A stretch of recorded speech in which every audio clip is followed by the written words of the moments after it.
What's the most extreme reaction you've seen to an engagement announcement? I was at the cake tasting when my mom called me. Sweetheart, I need to see you now.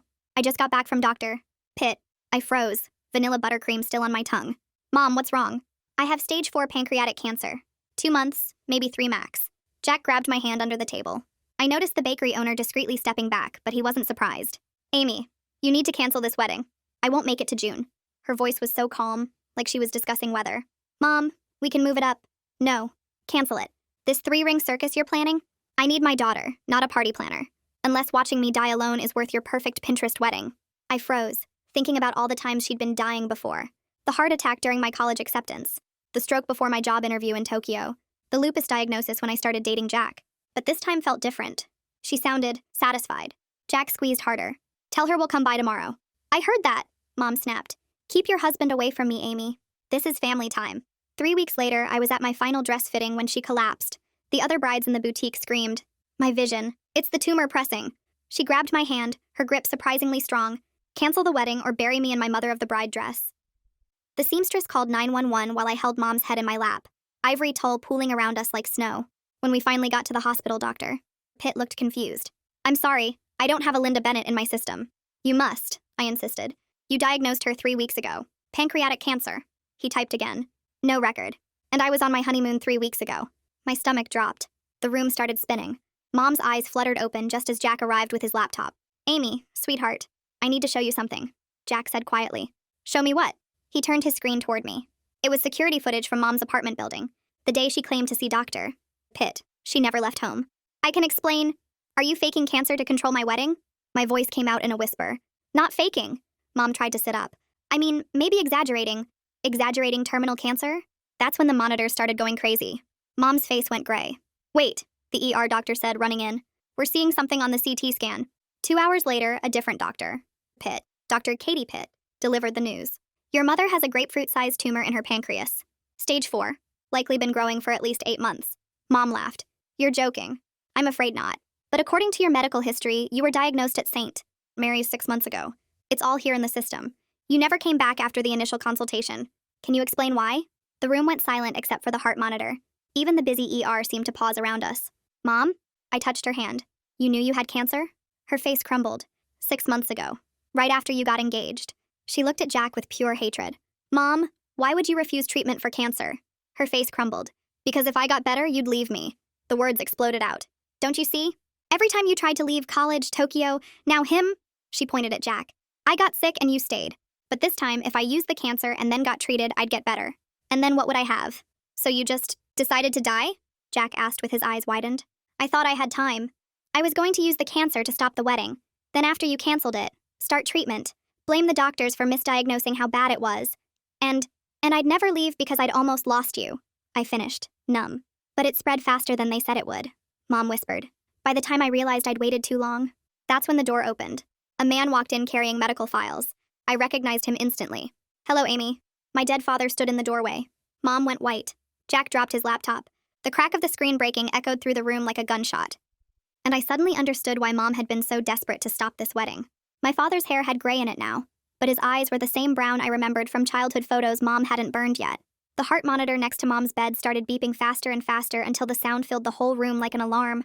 She pushed herself up on her elbows even though the IV line pulled tight against her arm. Jack's laptop hit the floor, and the screen splintered into a web of cracks that caught the fluorescent lights overhead. A woman in a blue hospital administrator badge rushed in behind my father carrying a tablet. She looked between Mom and my father with a confused expression on her face. The administrator tapped her screen a few times, and then spoke in a calm, professional voice about how Robert Bennett was listed as emergency contact and legal next of kin in the hospital system. She explained they'd called him when Linda Bennett was admitted through the ER. Mom's face went from white to red and she started screaming that he had no right to be here. Her voice got louder with each word until she was practically shrieking that he was dead to us. I stood completely frozen next to her bed with my hand still touching the blanket where I'd been holding her hand a minute ago. My brain couldn't process what my eyes were seeing because dead people don't walk through hospital doors holding medical files. My father had been dead for 15 years. Mom told me he died in a car accident when I was 13. We had a memorial service. I wore a black dress. But here he stood in khaki pants and a button-down shirt looking very much alive and very much real.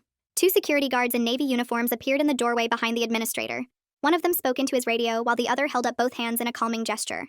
The administrator suggested we move this conversation to a private consultation room down the hall.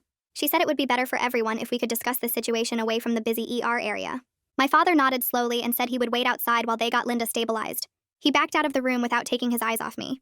Jack grabbed my hand and I realized I was shaking, so hard my teeth were chattering. He squeezed my fingers and I squeezed back because it was the only thing keeping me from collapsing right there on the hospital floor. The consultation room had beige walls and a fake plant in the corner that was covered in dust. My father sat across from me at a small table while Jack stood behind my chair with his hands on my shoulders. The administrator had left us alone after making sure no one was going to start yelling again. My father reached into a folder and pulled out papers that he slid across the table toward me. The top page said, "Petition for Dissolution of Marriage," and had a date from 2008. He showed me his driver's license next with an address only 20 minutes from my apartment. Then he pulled out a stack of envelopes that were all addressed to me in handwriting I didn't recognize. Every single one had been marked return to sender and the dates went back years. Some were from when I was in high school. Others were from college. A few were from just last year. I picked up one envelope and turned it over in my hands, but I couldn't make myself open it. The floor felt tilted under my chair and I had to grip the edge of the table to steady myself. My entire adolescence had been built on a lie. Every time I thought about my dead father. Every time I told people I didn't have a dad. Every birthday and holiday and graduation where I believed he was gone. All of it was fake. Jack leaned forward and asked my father why he never pushed harder to see me. His voice was quiet, but there was anger underneath it. My father's face crumbled and he looked down at his hands on the table. He said he was afraid of making things worse after Linda got a restraining order claiming he was dangerous. He explained that his lawyer told him to wait until I turned 18, but by then Linda had convinced me he'd abandoned us. He tried to reach out when I graduated college, but I refused to see him because I believed my mother's version of everything. We walked back to Mom's room and found Katie standing next to the bed pointing at a screen showing scan images. The tension in the room was so thick I could barely breathe through it. Mom's face was set in hard lines and she refused to even look in my father's direction. Katie was in the middle of explaining treatment options when Mom cut her off and said she wouldn't discuss anything with that man present. The administrator who'd followed us back cleared her throat gently. She explained that legally Robert Bennett was still Linda's spouse since they never actually finalized the divorce properly. The words hit the room like a bomb going off. My father pulled the divorce papers back out and the administrator looked them over carefully. She pointed to a section near the bottom and explained that the filing had been started but never completed. Mom's jaw got tight and she admitted in a low voice that she let it lapse because she wanted to stay on his health insurance. The administrator said this meant they were technically still married. She explained that Robert had legal say in Linda's medical decisions as her spouse. I felt my stomach turn over because the lies just kept multiplying. First the fake cancer diagnosis, then the real cancer she'd been hiding, then my supposedly dead father showing up alive. Now they were still married after 15 years of me thinking they were divorced. I stood up fast enough that my chair scraped against the floor. I mumbled something about needing the bathroom and walked out before anyone could stop me. The bathroom was down the hall past a waiting area full of people staring at their phones. I barely made it into a stall before I threw up everything in my stomach. The vanilla buttercream from the cake tasting came back up and I heaved until there was nothing left. Jack came in right after me even though it was the women's bathroom. He pulled my hair back from my face and held it while I was sick. When I finally stopped, he helped me stand up and walked me over to the sink. He wet some paper towels and handed them to me so I could wipe my mouth. I rinsed out the taste of vomit and looked at myself in the mirror. My face was pale and my eyes were red. Jack put his arm around my shoulders and said we could leave any time I wanted. He said I didn't have to deal with any of this if I didn't want to. But I knew I couldn't just walk away, even though every part of me wanted to run. When we got back to Mom's room, there was a new person standing next to Katie. She introduced herself as May Stratton from Oncology Social Work. She had short dark hair and a calm voice that made the chaos in the room feel slightly less overwhelming. May said she was here to help mediate the family meeting and make sure everyone's needs were being heard. She explained very calmly that we needed to focus on Linda's immediate medical needs right now. She suggested we table the family drama until after we established a treatment plan. Mom looked like she wanted to argue, but May held up one hand and said medical decisions had to come first. Katie pulled up the scan images again on the computer screen mounted to the wall. She pointed to dark spots on what she said were Linda's liver and possibly lymph nodes. The tumor had spread beyond just the pancreas. Katie explained that without any treatment, Linda had maybe 6 to 8 weeks left. She said with aggressive chemo, Linda might gain 4 to 6 months of reasonable quality time. The numbers felt unreal even though Katie was saying them in a matter-of-fact doctor voice. 6 to 8 weeks, 4 to 6 months. Either way, my mother was dying and there was nothing anyone could do to stop it. Mom turned her head toward me and her eyes locked onto mine with that look I knew too well. She said she would only start treatment if I canceled the wedding completely. Not moved it up or postponed it. Just canceled everything. The room went quiet except for the beeping machines, and I felt Jack's hand tighten around mine. May shifted in her chair and spoke in that calm voice she had, saying medical decisions really shouldn't depend on family negotiations, and that we needed to separate Mom's health choices from other family matters. Mom's face got hard, and she said it wasn't a negotiation. It was her one condition. Take it or leave it. My father cleared his throat and everyone looked at him. He said he wanted to help with the treatment costs, since Linda's insurance probably had high copays and deductibles. He pulled out his wallet like he was going to write a check right there in the hospital room. Mom's reaction was instant and loud. She said she would rather die than take a single dollar from him, and her voice got shaky with anger. I wanted to scream at both of them because here we were talking about her literal death, and they were still fighting their 15-year-old war. Katie tried to redirect the conversation back to the medical timeline, but nobody was listening anymore. Jack touched my arm and nodded toward the door. We walked out into the hallway and he pulled his phone from his pocket. He showed me a website with pancreatic cancer statistics and survival rates. The numbers were awful even with treatment. Stage 4 had a 5-year survival rate under 10%, and most patients only lived 4 to 8 months after diagnosis. Jack said quietly that we needed to prepare for the worst no matter what Mom decided about treatment. I stared at the numbers on his screen and felt something cold settle in my stomach. Then I looked at Jack and really looked at him. I asked how he got that security footage from Mom's building. He went still for a second and I saw him decide to tell me the truth.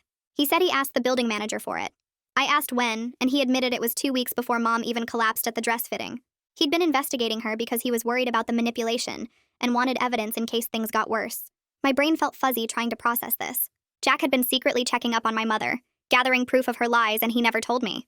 Part of me felt grateful because the footage proved she'd been lying about the first diagnosis. But another part felt weird and violated, like he'd been going behind my back even if it was about my own mother. I asked why he didn't tell me what he was doing. Jack said he was sorry, but he'd do it again because watching her control my entire life was destroying me. And now we had proof he was right to be concerned. He wasn't wrong, but it still felt strange knowing he'd been investigating without telling me. We stood in that hallway for a few more minutes while nurses walked past and someone's phone kept ringing at the desk. I told Jack I wanted to leave and go back to his apartment.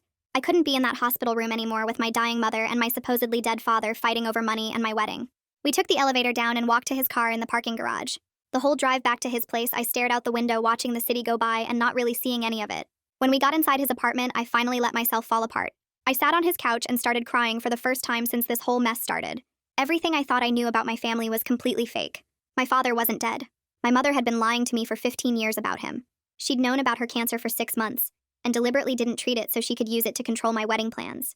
And now she was actually dying and still trying to manipulate me with it, just like she'd manipulated me with all her fake illnesses before. Jack sat next to me and pulled me against his chest while I sobbed. He didn't try to make me feel better or tell me it would be okay. He just held me and let me cry until I couldn't cry anymore. That night I couldn't sleep even though I was completely worn out.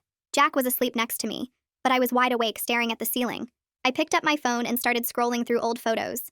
I had albums going back to when I was a kid, and I started really looking at them for the first time in years. In almost every family photo from my childhood, my father's face was cropped out, or the picture was taken at an angle where he wasn't included. There were birthday parties where I could see half of a man's arm around my shoulders, but his face was cut off. Holiday photos where someone had clearly been edited out of the frame. Mom had literally erased him from our family history one picture at a time. I felt sick looking at all these cropped images, realizing how much work she'd put into making him disappear. The next morning, my phone rang while I was making coffee. It was Kaito, my wedding planner. He said vendors were getting nervous about the timeline and asking questions. I explained the whole situation with my mom's cancer and my father showing up and everything being a disaster. Kaito was really kind about it. He said he understood completely, and he'd start working on backup plans for postponing without canceling anything yet. He said most vendors would work with us given the circumstances, and we wouldn't lose all our deposits if we handled it right. I thanked him and hung up, feeling slightly less awful about that part at least. My phone buzzed with a text an hour later. It was from a number I didn't recognize, but the message said it was my father. He asked if we could meet for coffee, just the two of us, so we could talk. My first reaction was to delete it and pretend I never saw it, but I also desperately wanted answers about everything. I wanted to know his side of the story and why he never fought harder to see me. I texted back and said yes, and he suggested a cafe near the hospital. We agreed to meet that afternoon at 2. I got there early and sat at a corner table watching the door. When my father walked in carrying a thick folder, I felt my heart start beating faster. He sat down across from me and ordered coffee for both of us. Then he opened the folder and started pulling things out. Birthday cards with my name on them, all returned and marked undeliverable. Christmas presents that had been sent back. Letters addressed to me in his handwriting that I'd never seen before. He spread them across the table and I picked up a card from my 13th birthday. It had a note inside about how proud he was of me and how much he missed me. The envelope had my mom's apartment address, but someone had written, "Return to sender," across the front. My father said he never stopped trying to reach me, but Linda intercepted everything. She told me he wanted nothing to do with us, but she was sending everything back to him and telling me he never contacted us at all. I touched the pile of letters and cards and felt something break inside my chest. My father pulled out another document from the folder and slid it across the table. It was a restraining order from 2008 with my mother's signature and a judge's stamp. The petition claimed he'd been violent and threatening, that I wasn't safe around him. I read the accusations, and they sounded nothing like the father I remembered from before he disappeared. He explained that Linda filed it right after he moved out, claiming abuse that never happened. But family court judges usually sided with mothers back then. His lawyer told him fighting it would make things worse and cost money he didn't have. So he agreed to stay away until I turned 18, thinking that once I was an adult we could reconnect without court involvement. But by the time my 18th birthday came around, Linda had spent years telling me he abandoned us and wanted nothing to do with me.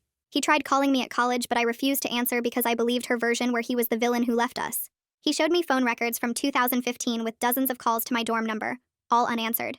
I stared at the proof of his attempts and felt sick knowing I'd rejected him based on lies. I asked him point blank why he was showing up now after all these years of nothing. He set down his coffee cup and admitted the hospital called him yesterday as emergency contact because he's still legally my mother's husband. Their divorce was never actually finalized because Linda stopped responding to the paperwork halfway through, probably so she could stay on his insurance. He didn't plan this reunion and knows his timing is terrible with everything else going on. But when the hospital called about her cancer, he saw it as maybe his only chance to explain his side before it was too late.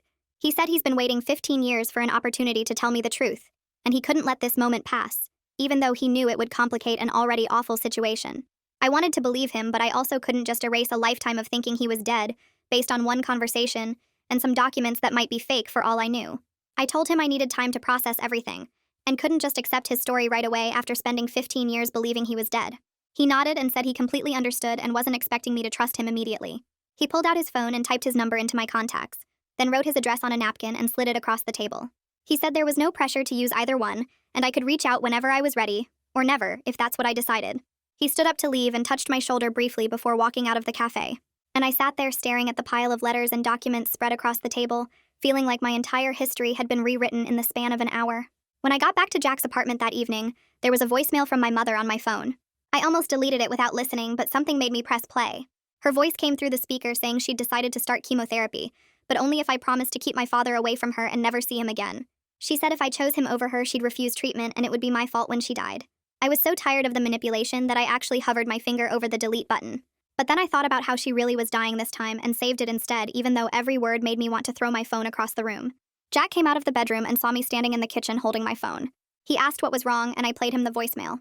He listened to the whole thing with his jaw tight and then suggested we talk to May, the social worker, about setting boundaries, because this pattern would continue unless we made firm rules about what we would and wouldn't accept. I told him it felt like abandoning my dying mother to set boundaries when she only had months left, but he pointed out that she was using her death as a weapon to control my choices. I knew he was right, but admitting it out loud felt cruel and wrong. The next morning, we went back to the hospital and asked to meet with May. She took us to a small office and listened while I explained the voicemail and my father's return, and how everything felt like it was spinning out of control. She pulled out a notepad and started helping us draft what she called a communication plan that would separate medical updates from emotional manipulation. She explained that I could support my mother's health by visiting during treatments and staying informed about her condition, without accepting her attempts to control my relationships or life decisions. She wrote down specific phrases I could use when Linda tried to make demands, like saying I loved her but wouldn't negotiate my personal choices as conditions for her medical care. During the session, May asked about the history of Linda's medical crises, and I found myself telling her everything. The heart attack during my college acceptance that turned out to be anxiety. The stroke before my job interview in Tokyo that was actually a migraine.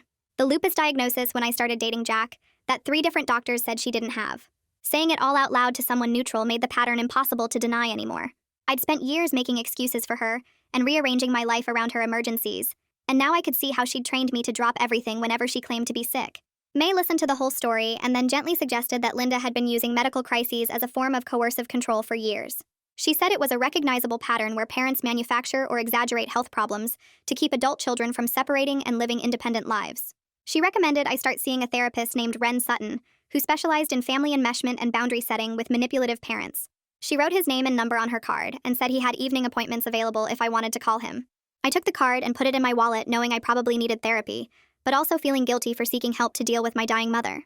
That afternoon, I went to the hospital for Linda's first chemotherapy infusion.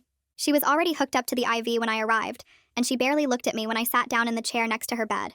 The silence stretched out for several minutes before she started making pointed comments about how I was choosing Jack and my father over her own mother who was fighting for her life. She said she noticed I wasn't wearing my engagement ring and asked if that meant I'd finally come to my senses about the wedding. I told her I was wearing it on a necklace under my shirt because my hands were swelling from stress, which was true, but also I didn't want to deal with her comments about it.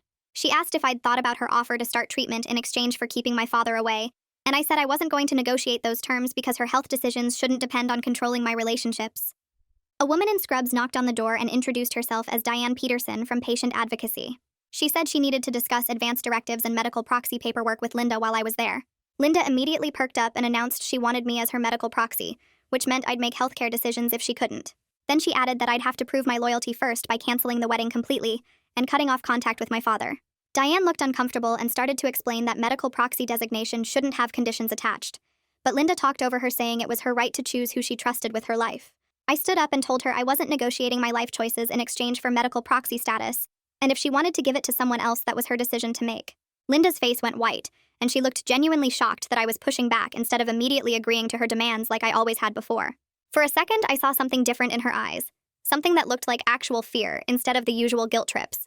She opened her mouth, but nothing came out, and Diane shifted in her chair, looking uncomfortable with the whole situation. I grabbed my purse from the chair and walked out of the room without saying another word. Jack caught up with me in the hallway and put his hand on my back as we headed toward the elevator. My phone buzzed in my pocket around 7 that evening while Jack and I were heating up leftover Chinese food. I almost didn't answer when I saw it was my father calling, but something made me pick up anyway. He asked how Linda's first chemo session went, and I was so surprised by the question that I just stood there in our kitchen holding the phone. We talked for maybe 5 minutes, awkward pauses and all, and he said he could help with anything I needed, rides to appointments or picking up groceries or whatever. I found myself thanking him instead of hanging up like I wanted to, and after we said goodbye, I realized I was crying a little bit. Jack handed me a tissue and heated my food up again since it had gone cold. The next morning, we drove across town to meet Kaito at his office, a small space above a flower shop that smelled like roses and paperwork.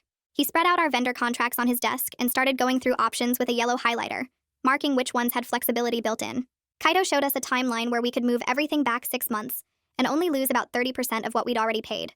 The venue would work with us, the photographer could shift dates, and the caterer had a cancellation clause that actually helped us out. Jack squeezed my hand under the table while Kaito talked about revised payment schedules and new deposit requirements. I watched him highlight and circle and make notes in the margins, and somewhere in the middle of his explanation about the florist's policy, I realized something that made my stomach hurt. I didn't actually want the big wedding anymore. Not after everything with Mom and my father and the hospital drama. The idea of standing in front of 200 people pretending everything was perfect felt completely hollow now, like putting on a show for an audience that didn't matter. But I also wasn't ready to cancel the whole thing because that felt like letting Mom win, like she'd finally succeeded in controlling my life through pure manipulation. Kaito noticed I'd gone quiet and asked if I needed a minute, and I told him we'd think about the options and get back to him soon. That night, I sat in a different office across town, this one with soft lighting and a white noise machine in the corner. Ren sat across from me in a chair that matched mine, holding a notebook but not writing anything yet. He asked me to describe my relationship with my mother in just 3 words, and I sat there for what felt like forever, trying to figure out how to sum up 28 years. Finally, I said love, obligation, and exhausted, and he nodded like he'd heard those exact words 1,000 times before from 1,000 other people. He wrote them down in his notebook and asked me to explain what I meant by obligation, and I started talking about all the times I'd rearranged my life around her crises. Ren listened without interrupting, just nodding occasionally and making notes, and when I finished, he looked up at me with this really calm expression. He started explaining this concept called enmeshment, where a parent sees their kid as an extension of themselves, instead of a separate person with their own life. He said Linda's manipulation came from real terror about being abandoned, genuine fear that made her do extreme things to keep me close. But then he added that understanding where it came from didn't make it okay, or mean I had to keep accepting it, and something about hearing that from a professional made me feel less guilty. We talked for the full hour, and he gave me some homework about identifying my own needs versus my mother's demands. Over the next week, I visited Linda every single day while she dealt with the chemo side effects. She was miserable and scared, throwing up into pink plastic basins and complaining about the metallic taste in her mouth. I sat next to her bed and held her hand through the worst of it, wiping her face with cool washcloths and adjusting her pillows when she couldn't get comfortable. In those quiet moments between waves of sickness, she was almost like a normal mother, just a woman who needed her daughter and wasn't trying to manipulate anything. She'd squeeze my hand and thank me for being there, and I'd feel this weird mix of love and resentment that I couldn't quite sort out. On Thursday, she seemed better, and we watched game shows together on the small TV mounted to the wall, and she even laughed at a few of the stupid answers contestants gave. I started to think maybe we could find a way through this that didn't involve constant fighting. Then on Friday afternoon, my phone started blowing up with notifications and texts from relatives I barely talked to. I opened Facebook and saw that Linda had posted a long message about how Jack was keeping me away from her, and she was dying alone because of him. The post had dozens of comments from aunts and cousins and family friends, all of them saying how terrible Jack was, and how I needed to put my mother first. I felt my face get hot reading through the sympathetic responses from people who had no idea what was actually happening. My hands were shaking so bad I almost dropped my phone and I had to sit down on the couch because my legs felt weak. Jack came home from work and found me just staring at my phone screen, and when I showed him the post, his jaw got tight the way it does when he's really angry but trying not to show it. He wanted to comment on the post and tell everyone the truth about her manipulation, lay out the whole history of fake illnesses and control tactics. I asked him not to because I knew it would just make everything worse and turn into a huge family drama that I didn't have energy for. Instead, I called my aunt, my mom's younger sister who lived 2 states away, and had always been pretty reasonable. I explained the whole situation to her over the phone. The cancer she knew about 6 months ago. The way she'd refused treatment to control my wedding. The lies about my father being dead. My aunt was quiet for a long time after I finished talking, and then she said she believed me because she remembered Linda pulling similar stuff when they were younger. She promised to talk to some of the other relatives privately and try to calm things down without making it a public fight. 2 days later, my father sent me a text asking if he could help with medical bills since Linda's treatment was getting expensive. I stared at the message for probably 10 minutes trying to figure out how I felt about it. We really did need the money because even with insurance, the costs were adding up fast, and Jack and I were already stressed about our savings getting drained. But accepting help from my father felt like a betrayal of Mom somehow, even though her behavior didn't deserve that kind of loyalty. And I knew it. I kept thinking about how she'd react if she found out, the accusations she'd throw at me, the guilt trips about choosing him over her. Part of me wanted to say yes just to spite her for the Facebook post, but that felt petty and wrong. I didn't respond to his text that night, just let it sit there unanswered while I tried to figure out what the right thing to do was. 2 days later, I sat in Ren's office staring at the potted plant on his desk while he waited for me to answer his question about my father's offer. I finally told him I felt like accepting money meant I was picking my father over my mom, and that made me a terrible daughter. Ren leaned forward and asked me why I thought helping with medical bills had anything to do with choosing sides in my parents' war. I opened my mouth to explain, but nothing came out because I realized I didn't actually have a good answer. He pointed out that my relationship with my father could exist completely separate from my mother's feelings about him, and that I was allowed to make decisions based on what I needed, instead of what would make Linda happy. Something about hearing him say it out loud made my eyes start burning, and then I was crying harder than I had in weeks. Ren handed me the tissue box and said this was actually progress, because I was starting to see myself as a separate person from my mother. When I left his office an hour later, I texted my father asking if he wanted to meet for lunch the next day. He responded in under a minute saying yes and asking where I wanted to go. I picked a quiet cafe across town where I knew we wouldn't run into any relatives or family friends who might report back to Linda. The next afternoon, I got there early and sat at a corner table watching the door and feeling sick to my stomach. My father walked in right on time looking nervous and older than I remembered from the hospital. He sat down across from me and thanked me for agreeing to meet, and I could see his hands shaking a little when he picked up the menu. We ordered coffee and sandwiches, and then I told him I was willing to get to know him slowly, but I needed clear boundaries about what that meant. I explained I couldn't handle him trying to make up for 15 years all at once, or expecting me to just forget everything that happened. He nodded and said he completely understood and would follow whatever pace I set. Then his eyes got wet and he had to look away for a second before telling me he'd been waiting 15 years for this chance, and he wouldn't mess it up by pushing too hard. We spent the next hour talking about small things like his job and where he lived and what he'd been doing all these years. It felt weird and awkward, but also kind of okay in a way I hadn't expected. When we finished eating, he asked if he could still help with the medical bills, and I said yes because Ren was right that accepting practical help didn't mean anything more than that. We hugged goodbye in the parking lot, and it was stiff and uncomfortable, but I didn't hate it. 3 days later, I was folding laundry in our apartment when my phone started ringing with Linda's number. I almost didn't answer, but something made me pick up. She started screaming before I could even say hello about how I'd betrayed her with the man who destroyed our family. Apparently, my aunt's neighbor's daughter saw us at the cafe and told her mom who told my aunt who called Linda. I tried to explain that I was just having lunch, but she talked over me saying I was killing her by forcing my father back into her life. She said if I kept seeing him, she would refuse further treatment and let herself die, and it would be my fault. I felt this weird calm come over me, and I said I loved her, but I wasn't going to put my life on hold anymore. Then I hung up while she was mid-sentence. My hands started shaking so bad I dropped the phone on the carpet. Jack came out of the bedroom and asked what happened, and when I told him, he just pulled me into a hug while I shook against his chest. I realized standing there that I wasn't actually scared she would refuse treatment and die. What scared me was how guilty I would feel if she did, and how I'd spend the rest of my life wondering if I could have prevented it. Jack held me until I stopped shaking and then made me tea, and we sat on the couch not talking for a while. 2 days after that, May called my cell asking me to come in for an emergency meeting. My stomach dropped because emergency meetings at the hospital were never good news. I asked what it was about, and she said Linda had been telling the medical staff that I was abusing her by forcing my father on her against her wishes.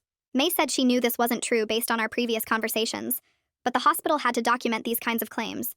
I felt my face get hot and asked if I was in trouble, and May said no, but we needed to meet to add context to Linda's statements in the hospital record. I brought Jack with me to the meeting the next morning because I was too upset to go alone. We sat in May's small office, and I showed her the Facebook posts where Linda lied about Jack keeping me away. I pulled up the manipulative texts she'd sent over the past month. I told May about the fake heart attack during college acceptance, and the fake stroke before Tokyo, and the fake lupus when I started dating Jack. May took notes on everything and asked if I had any other documentation of this pattern. Jack pulled out printed screenshots of Linda's social media posts and text message threads going back 2 years. May looked through all of it carefully, and then said she would add this context to Linda's claims in the hospital record to protect me from false accusations. She explained that Linda was clearly struggling with some mental health issues beyond just the cancer, and that her behavior was consistent with personality disorders that involved fear of abandonment. I asked if that meant I was safe from her accusations, and May said the documentation would show a clear pattern that contradicted Linda's current claims. That same week, Linda's second chemo session went really badly, and she ended up admitted to the hospital for dehydration and complications. The nurses called me saying she was asking for me, and I drove over even though I was still mad about the abuse accusations. When I walked into her hospital room, she looked so small in the bed with IVs in both arms, and her skin kind of gray. All my anger just melted into this complicated sadness because she was my mom, and she was really sick, and I still loved her even though she kept hurting me. I sat down in the chair next to her bed, and she opened her eyes and looked at me. She said she was sorry about the Facebook post and admitted she panicked when she heard I'd had lunch with my father. I didn't say I forgave her completely because I wasn't sure I did, but I told her I accepted the apology. We ended up talking for almost 2 hours about stuff we'd never really discussed before, like her fear of being alone and why she felt like she had to control everything. She told me about how scared she was when my father left, and how she convinced herself that if she could just keep me close enough, I'd never leave her too. I asked her why she told everyone he was dead instead of just saying they got divorced. She looked at the wall and said it was easier to make him disappear completely than to risk me choosing him over her. It was the most honest conversation we'd had in years, and I could see her actually trying to be real with me instead of just manipulative. Then she said something that made my whole body go cold. She admitted she knew about the cancer 6 months ago, right after I got engaged. She said she deliberately didn't start treatment because she thought she could use the diagnosis to stop the wedding. Her plan was to make me cancel everything, and then after I did, she'd start treatment and tell me the doctors were wrong about how serious it was. I stared at her, not believing what I was hearing. I asked her why my happiness was less important than keeping me close to her. She started crying and said she didn't know how to be a person without being my mother. She said when I got engaged, she felt like she was disappearing, and the cancer was the only thing she had left to make me need her. I watched her cry and realized she wasn't just manipulative. She was genuinely mentally sick in a way that went way deeper than I'd understood before. This wasn't just about control. It was about a woman who was so broken inside that she'd rather die than face being alone. I reached out and held her hand while she cried, and felt this weird mix of love and sadness and anger all tangled up together. The nurse came in to check her vitals, and I stayed sitting there holding my mother's hand, and trying to figure out how to love someone who had hurt me so much, while also understanding that she was too sick to know how to do anything else. 2 days later, my father texted asking if I wanted to grab coffee while Linda was sleeping. I met him in the hospital cafeteria around 10 in the morning when I knew Mom would be out cold from her pain medication. He bought me a terrible cup of coffee from the vending machine, and we sat at a corner table with sticky plastic chairs. I asked him what Mom was like when they first met, and his whole face changed. He said she was the most fun person he'd ever known, always laughing and planning adventures and making everyone around her feel special. But he also said she was deeply scared underneath all that charm, terrified that people would leave her if she wasn't constantly entertaining or needed. He told me about how she'd panic if he was even an hour late coming home from work, convinced he'd decided to abandon her. I stirred my coffee and didn't say anything because I recognized that fear in every manipulative thing she'd done to me my whole life. Then my father did something I didn't expect. He admitted he wasn't a perfect husband, and that he'd had an affair about 2 years before they split up. My stomach dropped, and I felt this surge of anger because cheating was such a horrible thing to do. But he explained that their marriage had been falling apart for years before that Linda's need for constant reassurance had suffocated him until he felt like he couldn't breathe. He said the affair was wrong, and he owned that. But it was also the breaking point that pushed Linda over the edge into getting the restraining order and telling everyone he was dead. I sat there feeling mad at him for cheating, but also understanding that their marriage was way more complicated than the simple story Mom had told me. I only knew her version where he was a monster who abandoned us, but the truth was messier and sadder than that. We finished our coffee, and he asked if we could do this again sometime. I said maybe, and left feeling like my whole understanding of my parents' relationship had been rewritten. Over the next 2 weeks, Linda kept going to chemo, but her body was taking a beating from it. She lost more weight, and her skin turned this grayish-yellow color that scared me every time I visited. Katie pulled me aside after the 3rd infusion and explained that the cancer was really aggressive, and the treatment was only slowing it down, not actually stopping it. She said we might need to start thinking about quality of life versus more treatment because the chemo was making Mom so sick. I asked how much time we were talking about, and Katie said maybe 3 to 4 months with treatment, possibly less without it. I went home that night and cried in Jack's arms because even though Mom had done terrible things, she was still my mother, and watching her die was awful. That's when Jack suggested something I hadn't even considered.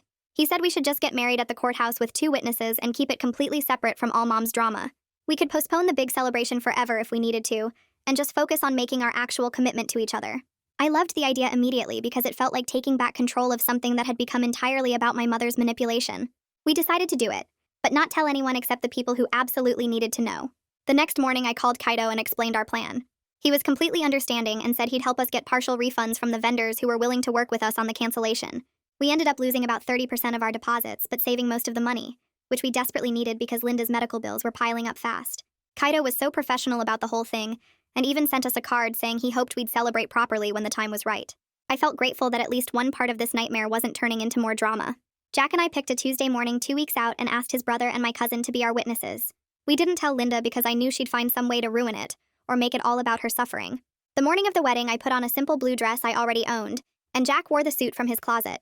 We met at the courthouse at 9 in the morning, and the whole thing took maybe 20 minutes. The judge was kind and efficient, and when he said we were married, I felt this weird mix of happiness and sadness, because this wasn't how I'd imagined my wedding day, but it was also perfect in its simplicity. Jack kissed me, and his brother took a few photos on his phone, and then we all went out for pancakes. It was simple and quiet and entirely ours, with no drama or manipulation or anyone trying to control it. That weekend, I visited Mom at her apartment where she was resting between chemo sessions. I brought her some soup, and we were sitting on her couch when she asked me to get her pain medication from my purse. I handed her the whole purse without thinking, and she started digging through it looking for the pills. That's when she found the marriage certificate folded up in the side pocket. Her face went completely white and then bright red, and she started screaming that I'd betrayed her. She said I got married while she was dying and that I was the most selfish daughter in the world. I tried to explain that we'd kept it simple and private and that we were still planning to postpone any big celebration, but she wasn't listening. She threw my purse across the room and said she'd never forgive me for this, that I'd chosen Jack over her when she needed me most. The neighbors probably heard everything because she was screaming so loud. I just sat there and let her yell until she ran out of steam. Then I said very calmly that I loved her, but I wasn't going to put my entire life on hold waiting for her approval of my choices. She got even madder and said she was going to write me out of her will, and that I'd get nothing when she died. I told her that was completely her choice, but it wouldn't change my decision to marry Jack. She told me to get out, and I left, shaking but also feeling strangely free because I'd finally stood up to her. My father called me 2 days later because apparently some relative had told him about the courthouse wedding. I expected him to be upset that I hadn't invited him, but instead he said he was genuinely happy for me. He told me he was proud that I'd chosen my own path instead of letting Mom control my decisions. The next day, a delivery guy showed up at our apartment with this huge bouquet of flowers and a card that said he was proud of me for choosing my own path.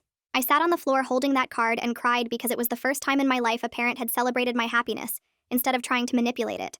Jack found me there and just held me while I sobbed. That week, I had my regular session with Ren and spent the whole hour talking about the guilt I felt for getting married without Mom's blessing. He listened to everything and then said something that really stuck with me. He reminded me that healthy parents want their children to be happy, and that Linda's inability to celebrate my joy was her limitation, not my failure. He said I could love my mother and still set boundaries with her, that those two things weren't opposites. I left his office feeling like maybe I wasn't a terrible daughter after all, just a woman trying to build her own life while dealing with a parent who couldn't let go. Over the next few weeks, Linda's health got worse fast. She ended up back in the hospital twice, once for bad pain that the regular meds couldn't touch, and once because she couldn't keep any food down for 3 days straight. The second time, Katie sat down with us in Linda's room and said maybe it was time to think about hospice care. The chemo was making Mom sick, but the cancer was still growing, and Katie thought the treatment was causing more pain than it was worth at this point. I held Linda's hand while Katie explained this, and Mom just nodded slowly like she was too tired to fight anymore. A few days later, Diane, the patient advocate, came to talk about hospice options, and I sat with Linda while Diane went through all the paperwork and explained what hospice actually meant. Mom surprised me by being really calm about the whole thing. She told Diane she was tired of fighting and just wanted to be comfortable now, which was maybe the first honest thing she'd said about her limits this whole time. We set up home hospice at Linda's apartment, and I took a leave from work to help get everything organized. Jack supported the decision even though it meant we had to push back our honeymoon plans again, but he understood I needed to do this for myself as much as for Mom. My father called one afternoon and asked if he could visit Linda one last time to make peace. I was nervous about asking her, but when I brought it up, she said yes, which shocked me. I picked a day when she was feeling okay and arranged for him to come over in the afternoon. Their conversation was private, and I sat in the kitchen while they talked in her bedroom for almost an hour. Afterward, my father came out with red eyes and told me they'd apologize to each other for all the ways they'd hurt each other and hurt me. Later that evening, Linda told me she was sorry for lying about him being dead all those years, and that he wasn't actually the monster she'd made him out to be in her stories. Over the next 3 weeks, Linda went downhill really fast, and she was sleeping most of the time. I went to her apartment every single day, and sat beside her bed reading books out loud and playing her favorite old music on my phone. In those quiet hours with just the two of us, I could feel the love underneath all the manipulation and control, and it made everything more complicated, but also more real. One Tuesday morning, I was sitting with her reading when her breathing changed and got really shallow. I put the book down and took her hand, and her eyes opened just a little bit. I told her I loved her despite everything, and she squeezed my fingers once before she stopped breathing. The grief hit me in waves that didn't make sense. Relief mixed up with sadness and anger mixed up with love, and this weird feeling of freedom I felt guilty about. The funeral was small, just close family, and a few of her old friends. I let my father attend because Linda had said it was okay in one of our last real conversations. Several relatives were completely shocked to see him alive and walking into the funeral home, and I had to explain the whole story about the fake death multiple times, which was exhausting but also kind of freeing in a strange way. 3 months after Linda died, I was back in Ren's office talking about how I was learning to think of my mother as a complete person, someone who was broken and manipulative but also scared and loving in her messed up way. Jack and I were planning a small party with close friends for next spring, and my father was going to walk me down the aisle, which felt right, even though it was complicated. I visited Mom's grave once a month and brought flowers, and the last time I went, I brought a photo from our courthouse wedding. Because I think she actually would have liked my simple blue dress even if she could never have admitted that while she was alive. And that's the end of today's story. Thanks for sharing this little piece of time with me. It always feels better when it's not just me talking into the void. I hope it gave you a bit of comfort or a smile. Subscribe if you'd like to share more moments like this.